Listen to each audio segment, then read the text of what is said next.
tal? ¿Cómo les va? Muy buenos días. Tal como fue anunciado, recibimos hoy al senador José Amorín Valle, a quien le agradecemos su presencia. ¿Cómo le va? Buenos días, gracias por Muy venir. bien, no, al contrario, gracias por la invitación. Imagino como todos un poco conmocionados con esta situación que está atravesando José Carlos Cardoso. Por si alguien recién se llega a enganchar a las noticias, ya les informábamos que tuvo un accidente de tránsito en horas de la noche, se encuentra en grave estado.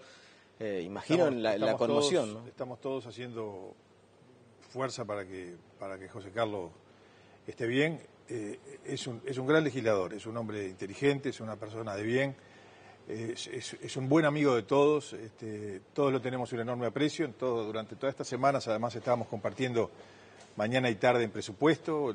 Yo estuve con él el jueves pasado en un programa de televisión, estuvimos charlando después hasta tarde.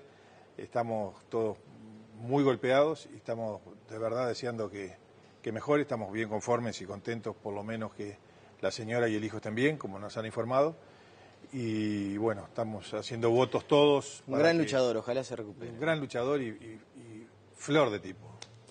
Alguien se lo preguntaba ayer vía Twitter, incluso usted lo retuiteaba, pero ahora se lo pregunto yo directamente. ¿Qué posición van a adoptar con relación a este nuevo conflicto que hay en la educación? ¿Es un momento de cerrar filas y respaldar a la decisión de secundaria? ¿Cómo lo balconean El ustedes? problema que tenemos nosotros es que hemos respaldado las posiciones del presidente, las posiciones de secundaria, las posiciones de Mir, las posiciones de Filgueira, y después el gobierno echa para atrás. Es decir, el gobierno dice vamos a hacer esto, vamos a hacer cambios importantes, queremos el respaldo, nos dice bueno, hay que hacer cambios en la educación, apoyamos, estamos dispuestos a hacer un gran acuerdo, estamos dispuestos a decirle al gobierno que desde la oposición queremos que la educación cambie, de verdad, y a trabajar en eso, y el gobierno pues dice no. ¿Y usted teme que en esto pase lo mismo? Estoy seguro. Sí, claro. A ver, si el gobierno hace lo que venía haciendo, los sindicatos ahora le dijeron acá, ya lo medimos al gobierno. Cuando la situación de la educación hoy es dramática, está en crisis. Aunque la ministra diga que no hay crisis, hoy hay crisis en la educación. Y hay crisis porque este año, por ejemplo, va a haber, con suerte, 150 días de clases en secundaria. 150 días de clases cuando los países que funcionan tienen 200, 210, 220 y más. Y acá nuestros jóvenes van a tener 150 días de clase. ¿Por qué? Porque hubo paros, porque no hay acuerdo, por esto, por aquello. Cuando en algún momento el presidente de la República dijo, me voy a poner fuerte, y arranca, y lo que todo el mundo decía, pone a la ministra Muñoz, que obviamente de educación no sabe absolutamente nada, pues es una mujer con carácter y va a enfrentar las situaciones complejas, eso decían. Y en la primera de cambio declara la esencialidad de la educación. Y uno decía, bueno, acá pueden pasar dos cosas. Si el sindicato se pone firme, tiene que dar marcha atrás. Y fue lo que pasó. Entonces, yo creo que la situación es muy complicada, es muy compleja. Yo creo que el gobierno hoy no quiere ningún lío.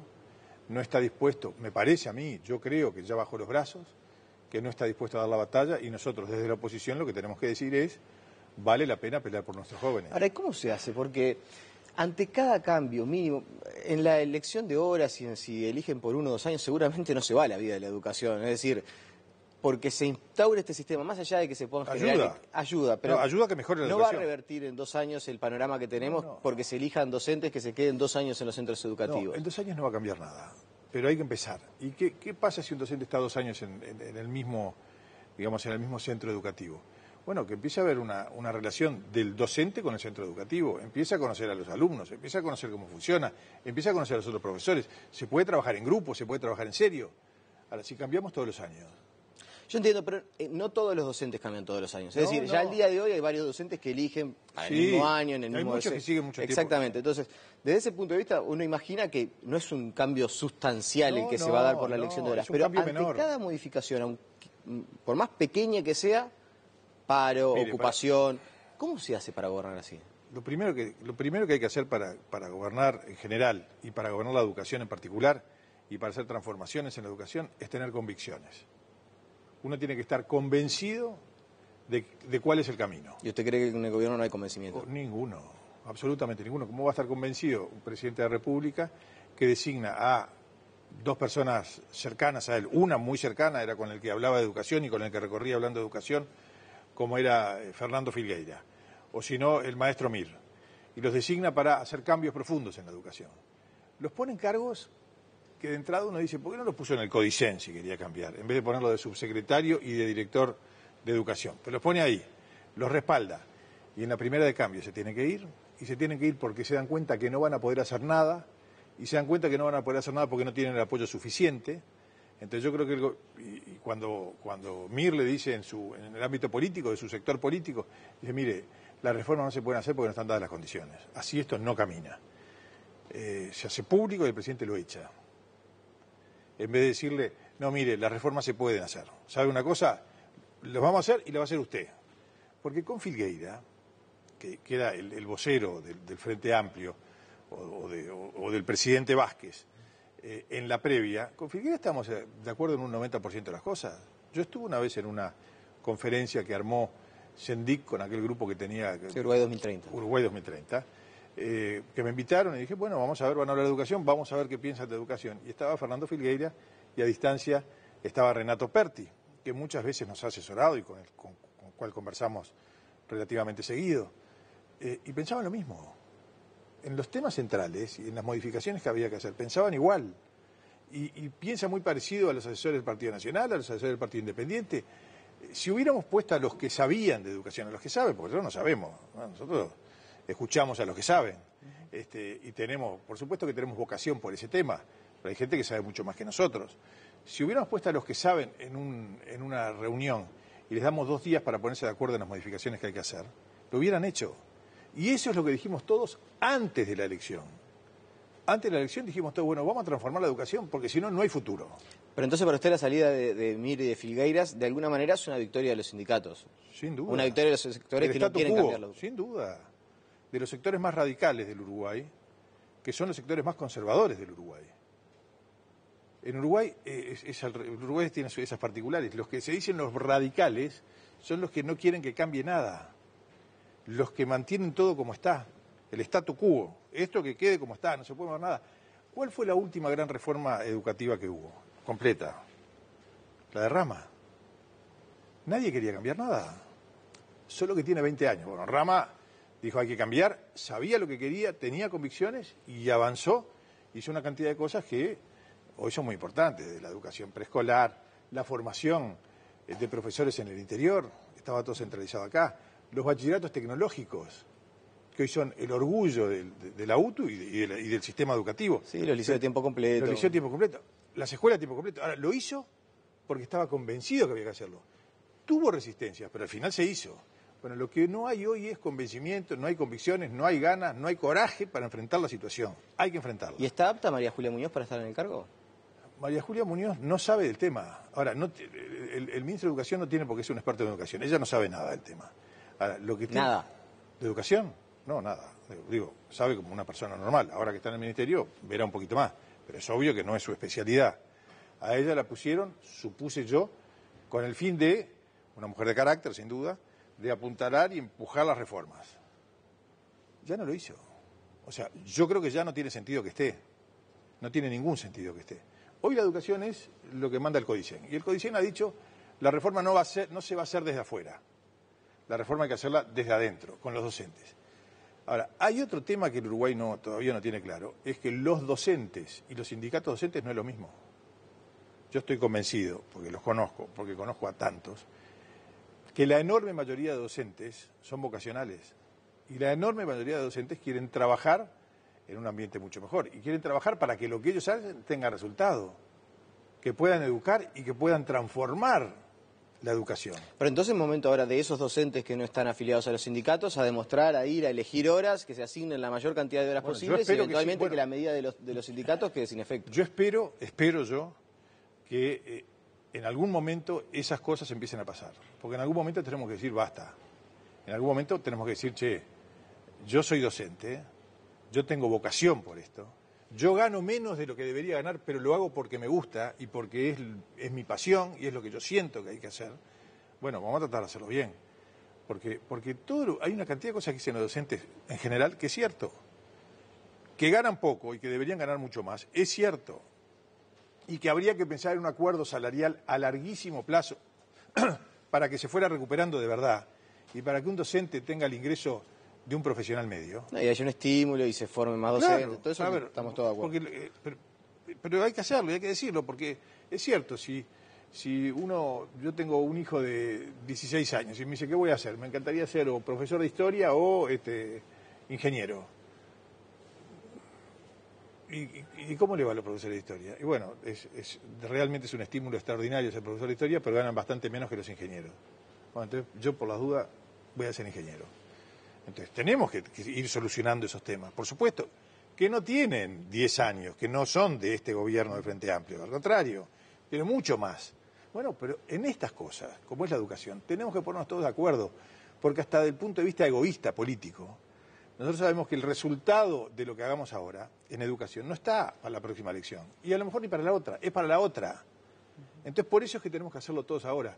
La comodidad del presidente de la República, porque lo del doctor Tabaré Vázquez es comodidad, es decir, che, mejor no me meto más en lío. Amagué con la esencialidad, tuve que echar para atrás, siguen los paros, yo con esta gente no me meto más en lío y que pase lo que pase. ¿Coincide entonces con la calle Pou? De alguna manera que a Vázquez le está costando tomar decisiones fuertes. Bueno, en este momento tomó una decisión que fue la de la esencialidad, que fue una decisión obviamente mal tomada, porque uno cuando toma decisiones en cualquier ámbito de la vida tiene que tener un plan B. Entonces cuando yo digo declaro la esencialidad de la educación y los sindicatos dicen no vamos igual, y uno dice, bueno, ¿ahora qué puedo hacer? ¿Lo puedo llevar? ¿Puedo mandar a alguien más a educar en lugar de ellos? No, no puedo. ¿Los puedo llevar a la fuerza? Tampoco. Entonces tengo que decir, me equivoqué y da marcha atrás. Entonces, esas decisiones tomó equivocadas. Yo lo que digo es que el doctor Vázquez tiene la obligación, porque así lo planteó en la campaña y porque así lo planteamos todos, de trabajar para transformar la educación. Y nosotros le dijimos una vez, le dijimos 2 veces y se lo diremos hasta el cansancio, estamos dispuestos a ayudar. No hay nada más importante para el Uruguay. Tuvimos 200 discusiones. ¿Cuál era el tema principal para el Uruguay? Para una buena parte de la ciudadanía y según las encuestas, el tema más importante era la seguridad. Desde mi punto de vista, el tema más importante que tiene el país es la educación, porque acá estamos construyendo el futuro. Y en eso nos va la vida, en eso tenemos que trabajar a fondo. Y a mí me da la impresión de que el presidente Vázquez pidió que tiraran la toalla, bajó los brazos, no quiere pelear. Y eso es triste. Me quedan algunos minutos y no quiero dejar de preguntarle, porque usted lo mencionaba, incluso está trabajando a nivel de la Comisión de Presupuesto. ¿Qué valoración hace del mensaje presupuestal? Que es bastante particular porque es por 2 años. Sí, el mensaje presupuestal tiene poca plata, porque claramente ya en la bonanza el gobierno se gastó todo y un poco más, y que se gastó un poco más, por eso hay déficit, por eso el gobierno gasta más o menos 2.000 millones de dólares más de lo que le entra, o sea, es un gasto importante, y con pocas ideas. En realidad no hay muchas cosas interesantes. Hay algunas cosas peligrosas, hay una especie de persecución al Poder Judicial, a mí me parece que hay como una venganza del gobierno contra el Poder Judicial. Hay un artículo, que es el artículo 710 del presupuesto, que impide que aquellos funcionarios públicos que hacen juicios contra el Estado y los ganan, los cobren en el corto plazo, es decir, el gobierno va a decir cuándo se los paga. Eso no solo es inconstitucional, sino que es un ataque directo a quienes hoy tienen más juicios contra el Estado, que son los judiciales. Es groseramente inconstitucional. Yo creo que se hace daño el gobierno votando este artículo, que va a ser declarado inconstitucional si se vota, como tantos otros leyes del Frente Amplio. Me parece que en ese aspecto el presidente Vázquez debería mostrar más respeto por la Constitución y no debería permitir que se vote este artículo. Después, en general, ¿Y usted ya tiene una decisión tomada acerca de qué temas acompañar y qué temas no? Sí. Hay una cantidad. A ver, seguramente acompañaremos la mayoría de los artículos. Hay una cantidad de artículos que son algunos cambios, que es razonable hacer. Por ejemplo, le voy a decir un tema que no voy a votar. Se crean 3 secretarías en presidencia. O sea, se sigue acumulando poder. Ustedes advirtieron que eso es peligroso. Sí, claro. Pero el presidente de la República no tiene que seguir acumulando poder. Pero además es poder sin control parlamentario. Sí, está claro. Porque nosotros no podemos llamar al presidente de la República al Parlamento para interpelarlo y que nos diga qué está pasando con la Secretaría de Medio Ambiente, con la Secretaría del Deporte, con la Secretaría de Ciencia y Tecnología. En cambio, estos, que son áreas que ya están en distintos ministerios, existen ya, y esto es una mera duplicación, no sé para qué, para hacer algunas cosas. Y supuestamente lo que se dice es que el presidente tiene más control, le puede dar más impronta y eventualmente elegir a su personal de mucha mayor confianza. Si el presidente eligió a la ministra de Medio Ambiente, de Vivienda, Ordenamiento Territorial y Medio Ambiente, y la tiene una vez por semana en su despacho, o las veces que quiera, para preguntarle, che, ¿qué está pasando con esto? Ah, no, medio ambiente, a este tipo me lo cambiás y ponés este al lado porque este es de mi confianza y yo quiero, pero tenerlo en el ministerio. Porque si están en el ministerio y hacen macanas, nosotros podemos llamar a la ministra y podemos controlar lo que hacen. Lo que se hace cuando se lleva las cosas a presidencia es sacar los temas del control parlamentario. Y eso es grave. Eso es grave. Y esto lo ha hecho no solo este presidente, sino que uno de los campeones de esas cosas fue el presidente Mujica. ¿Hay ambiente para una reforma electoral? Vio que empezó a trascender de parte del Frente Amplio un documento donde se mencionan algunas grandes líneas. Es, por cierto, lo que se está empezando a manejar. Yo ni siquiera lo manejo como una posición del Frente Amplio porque en realidad... Pero hay una cosa que es justa, que es cierta. Cuando termina la elección, que estamos todos de lengua afuera, de todo punto de vista, digo, trabajamos, no solamente ganamos, físico. De todo punto de vista estamos liquidados. Nos dan vuelta y no se les cae una moneda. Nada, a nosotros nada, y la gente está harta de vernos. La gente dice, un año, todo el año solamente hablando de política, 1 año y medio. Entonces todo el mundo dice, hay que acortar el ciclo electoral. No tiene sentido la elección departamental tan lejana. Todos los diarios, todos los medios, usted habrá invitado acá a la gente y todo el mundo dice, no, hay que acortar el ciclo electoral, estamos hartos. Ahora después recuperamos un poquito y nada a cortar el ciclo electoral. Bueno, ¿por qué no trabajamos en serio en eso?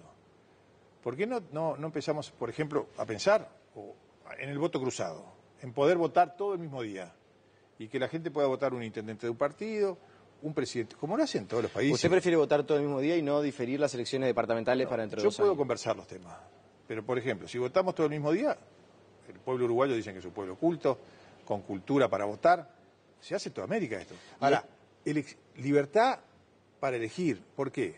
Porque antes lo que pasaba es que uno no podía votar presidente de un partido e intendente de otro.